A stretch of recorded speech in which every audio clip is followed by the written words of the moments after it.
తుఫాన్లు వచ్చి రైతులు పంట నష్టపోయి హలో లక్ష్మణ అని చెప్పి ఒక పక్కన ఏడుస్తుంటే సరదాగా హెలికాప్టర్లో తిరిగి రోడ్డు మీద ఒక స్టేజీ వేయించుకొని రెడ్ కార్పెట్ వేయించుకొని గ్రీన్ స్టేజీ వేయించుకొని దాని మీద చిద్విలాసంగా నవ్వుతూ ఒక చిక్కటి చిరునవ్వు నవ్వుతూ అక్కడి నుంచి రైతులతో మాట్లాడిన మన మాజీ ముఖ్యమంత్రి జగన్మోహన్ రెడ్డి పాపం ఈరోజు ఏదైతే కనుక అకాల వర్షాలతోటి పంట నష్టపోయిన రైతులను పలకరిద్దామని చెప్పి పులివెందులు వెళ్ళాడు. కానీ ఇక్కడ అందరూ గమనించాల్సింది ఏంటంటే అసలు పులివెందులు వెళ్ళిన కారణం వేరు, అది మనం చివరిలో మాట్లాడుకుందాం.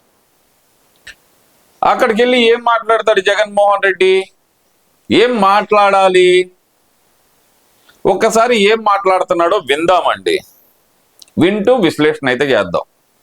చిన్న బిట్టే వినిపిస్తాలండి, ఎక్కువ వినిపిను. ఈ 4,000 ఎకరాలకు సంబంధించిన ఈ ప్రతి రైతులకు నేను ఒకటే భరోసా ఇస్తాను, నీవు తప్పలేదు. ప్రభుత్వం మీద ఒత్తిడి తీసుకొచ్చే కార్యక్రమం జరిగేందుకే చేసేందుకే ఈ రోజు నా ఈ పర్యటన. అయ్యా మాజీ ముఖ్యమంత్రి ప్రస్తుత పులివెందుల ఎమ్మెల్యే అయిన జగన్మోహన్ రెడ్డి ఆల్రెడీ పంట నష్టపోయిన రైతులకి దాదాపు ఎంతైతే నష్టపోయారో, ఏ పంటలైతే నష్టపోయారో, ఒకవేళ గనక చీనీ నిమ్మ అంటే బత్తాయి గనక తోటలు నష్టపోయిన వాళ్ళకి ఉచితంగా బత్తాయి మొక్కలు ఇవ్వాలని, అలాగే బొప్పాయి మొక్కలు ఎవరైతే గనక నష్టపోయారో బొప్పాయి మొక్కలు ఉచితంగా ఇవ్వాలని, అలాగే వాళ్ళకి ఇన్పుట్ సబ్సిడీ ఎంతైతే ఇవ్వాలో అంతా ఇవ్వాలని, గతంలో ఏదైతే కనుక నువ్వు ఆపేసిన డ్రిప్ ఇరిగేషన్ సబ్సిడీ పథకాలు ఏదైతే 90% సబ్సిడీ మీద ఇచ్చే డ్రిప్ ఇరిగేషన్ పథకాలు ఆల్రెడీ ఇవ్వాలని, పంట నష్టపరిహారం అనేది తెప్పించుకొని తీసుకొచ్చిన తర్వాత 48 గంటల్లో వాళ్ళ ఖాతాలో వేయాలని చంద్రబాబు నాయుడు గారు మార్నింగే ఆదేశాలు ఇచ్చారయ్యా. నువ్వు వెళ్తున్నావని కాదు, నువ్వు అక్కడికి వెళ్ళి పొడిచేది లేదు, పీకేది లేదు, ఏదో ఒకటి మాట్లాడటానికి మాత్రమే వెళ్తా ఉంటావు. ఎందుకంటే నువ్వు అక్కడ ఉండవని చెప్పి పులివెందులైనా గుర్తించాలి కదా. గుర్తిస్తారేమోనని ఆశ నీకు, కానీ ఆ గుర్తింపు కూడా అక్కడ లేకుండా పోయింది. అది కూడా చూపిద్దాం. ఈ పెద్ద మనిషి చంద్రబాబు నాయుడు గారు రైతులకు ఇవ్వాల్సిన ఇన్పుట్ సబ్సిడీ ఖచ్చితంగా ఇవ్వాలి, ఇన్సూరెన్స్ సొమ్ము కూడా ఖచ్చితంగా రైతులకు అందరికీ కూడా రావాలి. ఏ రైతన్నకు కూడా ఇవి రాని పరిస్థితి ఎక్కడైనా ఉంది అని అంటే మాత్రం ప్రతి రైతన్నకు నేను ఒకటే చెప్తాను, చెప్పు. కళ్ళు మూసుకుంటే సంవత్సరం అయిపోయింది, కళ్ళు మూసుకుంటే మరో 3 ఏళ్ళు ఓపిక పట్టండి, వచ్చేది మన ప్రభుత్వమే. మన ప్రభుత్వం వచ్చిన దీనికే చెప్పేది నేను ఎప్పుడైనా సరే నీకు చెప్పేది ఒకటే, అబ్దుల్ కలాం గారు కలలు కనమన్నారు, కథలు మింగమనలేదు నిన్ను. అయ్యా జగన్మోహన్ రెడ్డి, అబ్దుల్ కలాం గారు కలలు కదామన్నారు, కథలు మింగమనలేదు. సంవత్సరం ఎక్కడ అయిపోయిందా జగన్మోహన్ రెడ్డి? 9 నెలలు అయిపోయింది కంప్లీట్ గా. 9 నెలలు అయిపోయి ఒక వారం కూడా కాల ఇవాళకి, అప్పుడే సంవత్సరం అయిపోయింది అంటున్నావు. 3 సంవత్సరాల్లో ఎన్నికలు వస్తాయా? ఏమప్పా జగన్మోహన్ రెడ్డి? అంతేలే, నీకు అంతే అనిపించిందిలే. ఎందుకంటే తాడేపల్లి ప్యాలెస్ లో కూర్చొని రోజులు లెక్క పెట్టుకుంటున్నావు కదా, 1 2 3 4 360 300 రోజులైనవి వాళ్ళకి. నా ముడ్డి కింద సీటు పోయి 300 రోజులైనవి, ఇంకో 10 రోజుల్లోనో 20 రోజుల్లో నన్ను తీసుకెళ్ళి ఎక్కడ బొక్కలో మింగుతారో అని చెప్పి రోజులు లెక్క పెట్టుకుంటా బతుకుతున్నా. నీకు సంవత్సరం అయినట్టు అనిపించడంలో పెద్ద తప్పేం లేదు. అయ్యింది 9 నెలలు దాటి ఇంకో వారం దాటింది, అంతవరకే. ఎక్కువ కలలు కనమాక. అయినా 3 సంవత్సరాలు ఎన్నికలు ఎలా వస్తాయి? నీకోసం స్పెషల్ గా ఏమన్నా పెడతారా, లేదంటే నువ్వు ఒక్కడవే వెళ్తున్నావా ఎన్నికలకి? అదేలే, గతంలో గుడి సెట్ వేసుకున్నట్టు ఈసారి కూడా ఎలక్షన్ బూత్ సెట్ వేసుకొని ఓట్లు వేయడానికి వెళ్తావా నువ్వు? ఏం జగన్మోహన్ రెడ్డి, గుడి సెట్ వేసుకున్నట్టు ఎలక్షన్ బూత్ సెట్ వేసుకుంటావా? వేసుకో, ఎవడు కాదన్నాడు? నీ తాబేదారులకు చెప్పు, వాళ్ళు వేస్తారు. ఏం మాట్లాడుతున్నావు జగన్మోహన్ రెడ్డి?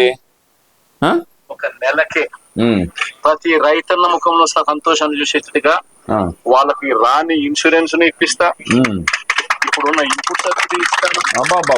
ఇవ్వడమే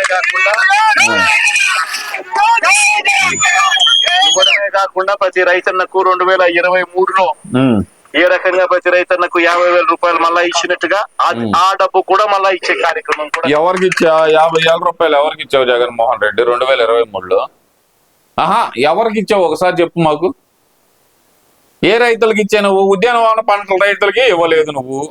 ఏ రైతులకు ఇవ్వలేదు. ఎందుకు జగన్మోహన్ రెడ్డి అబద్ధాలు చెప్పి జనాలను మోసం చేయాలని చూస్తావు? ఇంకా అబద్ధాల కోటలో ఎంతకాలం బతుకుతావు? అబద్ధాల కోట అనేది ఒక అద్దాల మేడ. బయట నుంచి ఒక్క రాయేస్తే బళ్ళులు పగిలిపోయి నీ బండారం బయటపడుతుంది అక్కడ ఆల్రెడీ. ఎన్నాళ్ళు అబద్ధాల కోటలో బతుకుతావు? వద్దులే, పెట్టాలన్న మనసు రాట్లా. నేను భరోసా ఇచ్చి నేను ఈ విషయం చెప్తా ఉన్నా. వైఎస్ఆర్సీపీ పార్టీ తరఫున నష్టపోయిన రైతన్నలకు కూడా ఖచ్చితంగా పార్టీ అంతో ఇంతో, అదే మనం లేము, ప్రతిపక్షంలో మనం ఉన్నాం, అంతో ఇంతో. ప్రతిపక్షంలో నువ్వు ఉన్నావయ్యా, కాదంటలా. మరి ఎవరైతే గనక అప్పుడు పవన్ కళ్యాణ్ గారు ఉన్నారో ఆయన స్వయానా వెళ్ళి లక్షల రూపాయలు ఇచ్చొచ్చారే, నువ్వు అంతో ఎంతో అంటున్నావు. ఎంతో చెప్పు. 1000 కోట్లకు అధిపతివి కదా, ఇవ్వు. ఒక్కొక్క కుటుంబానికి 1 కోటి రూపాయలు ఇవ్వు. నష్టపోయిన రైతు కుటుంబానికి 1 కోటి రూపాయలు ఇవ్వు. ఇచ్చే దమ్ముందా? సరే 1 కోటి రూపాయలు కాదు జగన్మోహన్ రెడ్డి, ఒక్కొక్క కుటుంబానికి ఒక 10 లక్షలు ఇచ్చే దమ్ముందా నీ దగ్గర? నీ సొంత నియోజకవర్గమేగా, నీ సొంత ప్రజలేగా. ఇవ్వు, తలా ఒక 10 లక్షలు ఇవ్వు. ఎందుకంటే జేబులో చేయి పెట్టడానికి మనసు రాదు. అప్పుడంటే గనక ప్రజల సొమ్మే కదా, ప్రజలు కట్టే పొన్నే కదా, దాన్ని తీసుకెళ్లి ఎట్టయినా పంచవచ్చు. మన జేబులోంచి మాత్రం రూపాయి తీయడానికి వీల్లేదు. పంచేది జనాల సొమ్ము, కానీ పెట్టుకునే పేరు మాత్రం నీది. జలగా జలగా జలగా అంటూ పథకాలు పెట్టుకున్నావు. సారీ, జగన్ జగన్ జగన్ జలగా జలగా అన్నాను పొరపాటున, సారీ. జగన్ జగన్ జగన్, ప్రతి ఒక్కదానికి జగనన్నా జగనన్నా జగనన్నా జగనన్నా. మన రోజా కూడా చేసేదిలే భజన. జగనన్నా జగనన్నా నీ నవ్వు ఒక వరం అన్నా అంటూ భజన చేసేది. ఎత్తా నవ్వుతా కూర్చునేవాడు. పిచ్చి పరాకాష్ఠకి వెళ్ళడం అంటే ఇదే జగన్మోహన్ రెడ్డినిది. సరే ఎంతో ఎంతో అన్నావు కదా, సరే ఆ మాత్రమైన ఏడుతావులే కానీ అదన్నా సక్రంగా ఏదైతే గనక విజయవాడ వరద బాధితులకి 1 కోటి రూపాయలు ఇస్తానని చెప్పి మోసం చేసావు చూడు, ఇవ్వకుండా. అట్ట మోసం చేయ మాకు రైతుల్ని. రైతుల ఉసురు తగిలింది అనుకో, నీ పార్టీ నామరూపం లేకుండా పోయింది జగన్మోహన్ రెడ్డి. 1 కోటి రూపాయలు ఏదైతే విజయవాడ వరద బాధితులకు ఎగ్గొట్టావో లేకపోతే మాకు రైతుల్ని. మీ సరే ఇన్పుట్ సబ్సిడీ గురించి మాట్లాడదాం. పులివెందుల్లోనే ఒక మహిళా రైతుతోటి ఈయన మాట్లాడాడు ఇన్పుట్ సబ్సిడీ గురించి. పాపం అయ్యగారు ఏదో మాట్లాడారు, కాకపోతే అడ్డంగా దొరికిపోయాడండి ఇక్కడ.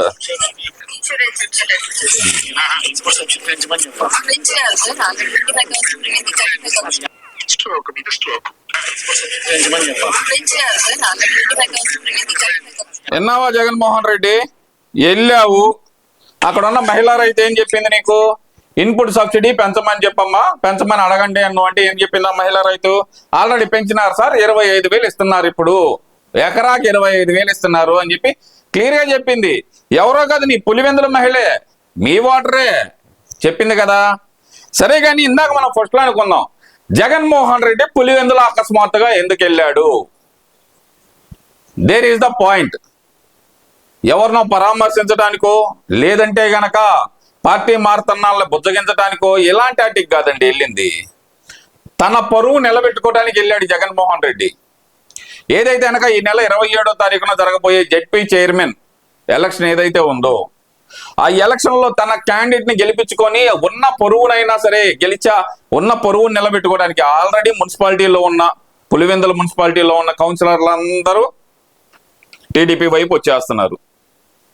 అదొక దెబ్బ అనుకుంటే కనుక ఇప్పుడు జెడ్పీ చైర్మన్ కూడా పీఠం జారిందనుకోండి, పులివెందుల పకోడీ అయిపోతాడు జగన్మోహన్ రెడ్డి అని చెప్పి, పులివెందుల పిల్లి అయిపోతాడు లేదంటే పకోడీ అయిపోతాడు జగన్మోహన్ రెడ్డి అని చెప్పి భయపడి రైతులు పరామర్శించే పేరుతోటి తన జెడ్పీటీసీలని ఎంపీటీసీలని ఎంట పెట్టుకుని మంది మార్పులతో తిరుగుతున్నాడండి జగన్మోహన్ రెడ్డి. వెనకమాలే ఉంటున్నారు.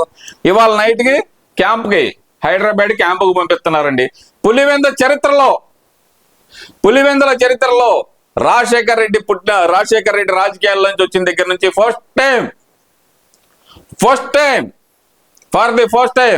క్యాంపు రాజకీయం పులివెందుల్లో మొదటిసారి చూస్తున్నారంట. అక్కడ వాళ్ళు చెవులు కొరుక్కుంటున్నారు. బీటెక్ రవి దెబ్బకి జగన్మోహన్ రెడ్డి గజగజలాడుతూ